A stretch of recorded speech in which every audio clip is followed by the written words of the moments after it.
எடுத்துக்கொள்ளப்பட்டு போனவர் இங்க இருக்கிறாரா இல்லையா?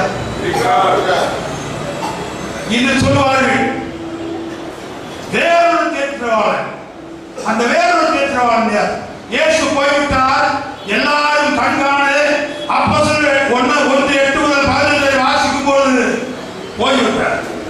ஆனால் பவுல் அப்போஸ்தலனை யார் கூப்பிடுவது? பவுல் அப்போஸ்தலன் இயேசுவை கூப்பிடுறார். 8ஆம் அதிகாரத்தில் பவுல் வீடுகள் தோறும் நுழைந்து அந்த ஸ்திரீகளையும் புருஷர்களையும் 8:3 அப்போஸ்தலர் 8:3 இந்த ஸ்திரீகளையும் புருஷர்களையும் சிறைபிடிக்கிறார், காவல் இடுகிறார், கல்லால் அடிக்க கூப்பிட்டிருக்கிறார். 9ஆம் அதிகாரம் 1ஆம் வசனத்தில் வாசிக்கும். அப்போஸ்தலர் 9:1 சவுல் யாருடைய சீசரை? யாருக்கு சீசர் உள்ளது? இயேசுக்கு தான சீசர் உள்ளது. இயேசுவின் அப்ப கர்த்தர் தான் யாரு? சிந்திக்க வேண்டும். கர்த்தருடைய சீசரை இயேசுவின் சீசரை பயமுறுத்தி கொலை செய்யும்படி சீறி வருகிறார். அதிகார பத்திரம் வாங்கி வருகிறார். 4ஆம் வசனத்தில் இவர் கீழே விழுகிறார். வாசிங்க. அவன் தரையிலே விழுந்தான். அப்பொழுது சவுலே சவுலே என்னை ஏன் துன்பப்படுத்துகிறாய் என்று. இப்ப இந்த சவுல் யாரை துன்பப்படுத்துகிறார்?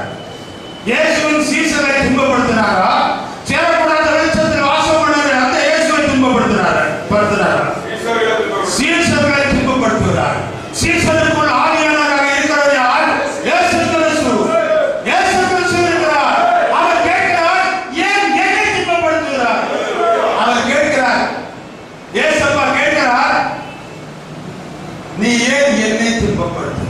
அதற்கு சவுல் கேட்கிறார். வாசிங்க 5ஆம் வசனம். அதற்கு சவுல், ஆண்டவரே நீர் யார் என்றார். அதற்கு யார்? அதற்கு கர்த்தர், நீ துன்பப்படுத்துகிற இயேசு நானே.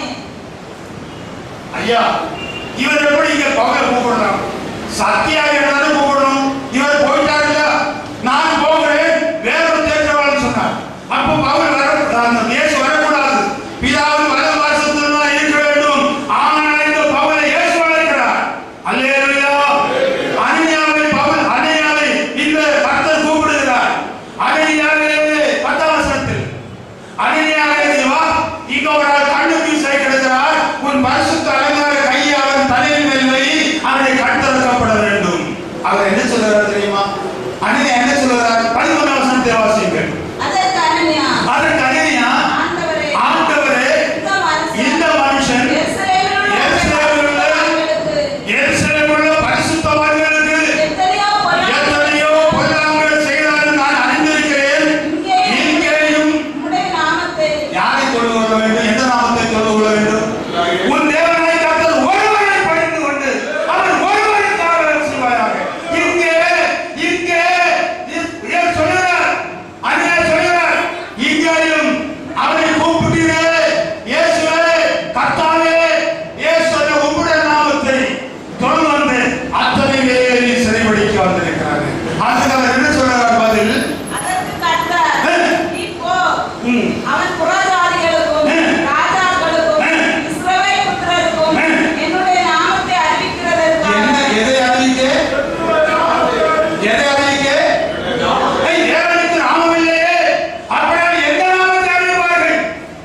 இங்கே கர்த்தர் சொல்லுகிறார், அது இயேசு சொல்லுகிறார், என்னுடைய புதிய நாமாகிய சர்வவல்லமை தேவனின் நாமத்தை விட, யெகோவாவின் நாமத்தை விட மேலான நாமாகிய, இரட்சிப்பு நாமாகிய, தொழுகைக்குரிய நாமாகிய இயேசு என்ற நாமத்தை எல்லோருக்கும் அறிவிப்பதற்காக நான் தெரிந்து கொண்ட பாத்திரமாக இருக்கிறார். அல்லேலூயா, அல்லேலூயா. அவர் என் நாமத்திற்கு அவன் எவ்வளவாய் பாடுபடுவான் நான் உங்களுக்கு காண்பிப்பேன் சொல்கிறார். அதை பாடுபடுகிறார். 17